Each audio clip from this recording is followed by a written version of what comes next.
మిర్యాలగూడలో భూమి బాధితురాలు రాయపూడి భవానీ కుటుంబానికి అండగా నిలిచిన తెలంగాణ రాష్ట్ర ఆర్యవైశ్య సంఘం నాయకులు రాయపూడి భవానీ భూమికి ఎలాంటి నోటీసులు ఇవ్వకుండా ప్రహరీగోడ గేటును అధికారులు ధ్వంసం చేయడాన్ని తీవ్రంగా ఖండించారు. భూమి మీదకు పోకుండా ఫెన్సింగ్ ఏర్పాటు చేయడం ఆర్యవైశ్యులను చులకనగా చూడటమే అని, సమాజ సేవకు పెట్టింది పేరు ఆర్యవైశ్యులని, ఒకరికి సహాయం చేయటమే కానీ ఇతరుల ఆశలను కోరుకోని వారు ఆర్యవైశ్యులని, అలాంటి ఆర్యవైశ్య బిడ్డ భవానీ పట్ల అధికారుల తీరు సరైంది కాదు అన్నారు. తక్షణమే అధికారులు ఫెన్సింగ్ తొలగించి రాయపూడి భవానీకి న్యాయం చేయాలని డిమాండ్ చేశారు. మా జిల్లా నుండి కూడా అందరూ తలేరు రావడం జరిగింది. అక్కడికి వచ్చాక మేము ఈ విషయం తెలుసుకున్నాము. మా మాజీ అధ్యక్షురాలు, రాష్ట్ర ఆర్యవైశ్య మహాసభ మహిళా విభాగ్ మాజీ అధ్యక్షురాలు శ్రీమతి రాయపూడి భవానీ గారి ల్యాండ్ విషయం చాలా చర్చ జరుగుతోంది వైశ్యుల్లో. ఎందుకు ఇలా జరిగింది? తను ఎంఆర్ఓ గారి మాటని అతిక్రమించి ఎక్కడైనా కబ్జా చేసిందా, లేకపోతే ఎంఆర్ఓ గారు ఏమైనా నోటీస్ ఇచ్చారా? కనీసం నోటీస్ ఇవ్వకుండా ఒక 3 అడుగులు ఇక్కడి నుంచి 1.5 అడుగులు ఆ చివరికి అయిపోయిన ల్యాండ్లో ఫెన్సింగ్ ఎందుకు పడేయాలి చెప్పకుండా? అంటే గవర్నమెంట్ ఎవరి దగ్గరకైనా వచ్చి మీరు ఫెన్సింగ్ పడేయొచ్చా? మీరు పడేసే ముందు కనీసం నోటీస్ ఇవ్వాల్సిన అవసరం కూడా లేదా? మేము అడిగేది ఒకటే, ఒక ఆర్యవైశ్యులని మీరు చులకనతో చూస్తే మాత్రం ఎక్కడ కూడా పరిస్థితి చేయి దాటిపోతుంది. మేము ఎవరం ఈరోజు ఊరుకునే పరిస్థితిలో లేము. మా సైడ్ నుంచి మేమేమన్నా అన్యాయం చేశామా మీరు చెప్పండి. తను చాలా రెడీగా ఉంది. మీరు ఏదైనా ఉంటే మేము కూర్చొని మాట్లాడదామండి అని చెప్పినా సరే ఈ రోజు వరకు కూడా ఆయన స్వయంగా మాట్లాడకుండా కసిరించుకునో కోపం తెచ్చుకునో ఈ రకంగా మాట్లాడడం సరికాదు.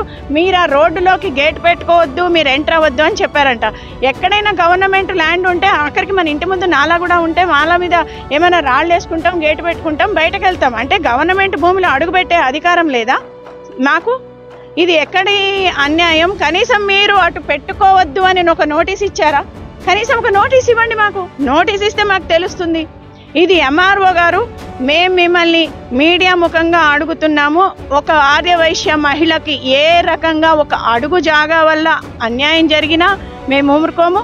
అదే రకంగా అనవసరమైన కేసులు పెట్టడం కానివ్వండి, అనవసరంగా ప్రూఫ్ లేకుండా మా మీద అభియోగాలు చేయడం కానివ్వండి, అసలు బాగోదు.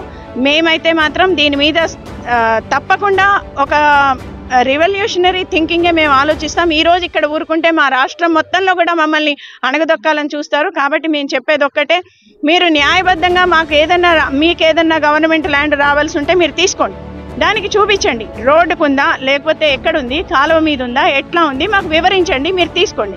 కానీ మీరు ఒక దౌర్జన్య తరహాలో ఈ రకంగా బెదిరించడం అనేది బాగలేదని నేను అంటున్నా.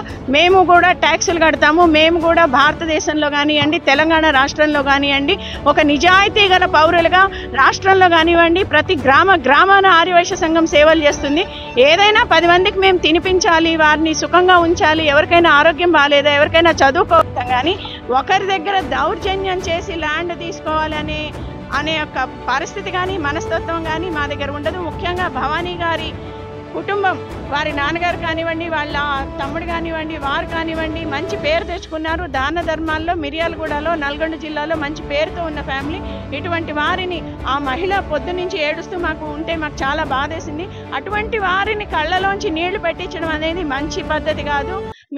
ఇప్పుడున్న పార్టీకి కానివ్వండి, ఎంఆర్ఓ కానివ్వండి, మేము ముందే తెలియజేస్తున్నాం. దయచేసి దీన్ని ఒక మంచి పద్ధతిలో రిజాల్వ్ చేయండి, సామరస్యంగా చేయండి.